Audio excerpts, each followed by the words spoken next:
You lose everything. Your money, your business, your way home, gone in a single day. Most people fall apart.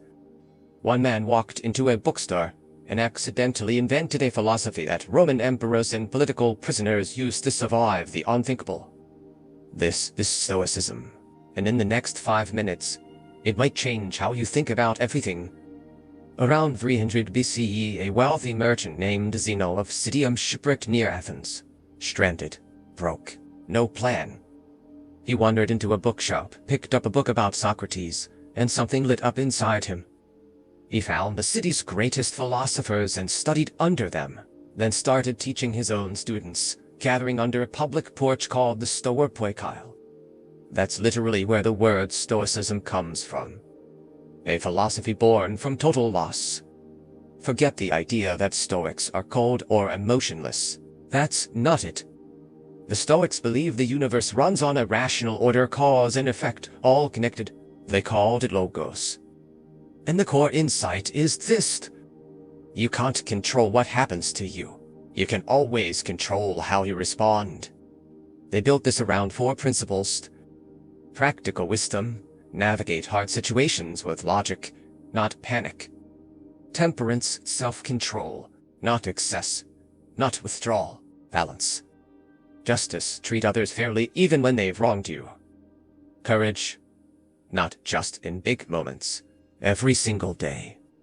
Seneca, one of Rome's greatest Stoic writers, said it best: sometimes even to live is an act of courage. Here's where it gets real. Marcus Aurelius was one of Rome's greatest emperors. For 19 years he faced wars, plagues, and the deaths of his own children. What kept him going? A personal journal, never meant for anyone else, that we now know as Meditations. It's still a bestseller today.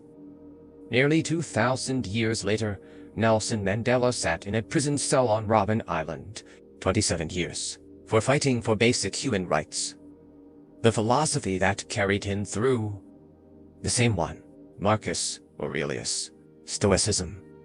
When Mandela walked free, he didn't come out with rage. He came out preaching reconciliation, believing his people couldn't change the past, but could build something better right now. That is Stoicism. Here's the part that should blow your mind. Modern psychology arrived at the exact same conclusions 2,300 years later. The Stoic philosopher Epictetus wrote that suffering comes not from events, but from our judgments about them. That's the foundation of cognitive behavioral therapy, one of the most effective treatments in modern psychiatry. And Viktor Frankl, a Holocaust survivor, built an entire therapeutic framework on the Stoic principle that even in unbearable circumstances we can choose the meaning we give our suffering. The Stoics figured all of this out with zero neuroscience. Just careful observation of the human mind. Zeno lost everything. And in that loss, he found a line that couldn't be taken. How he chose to think. That's all Stoicism is.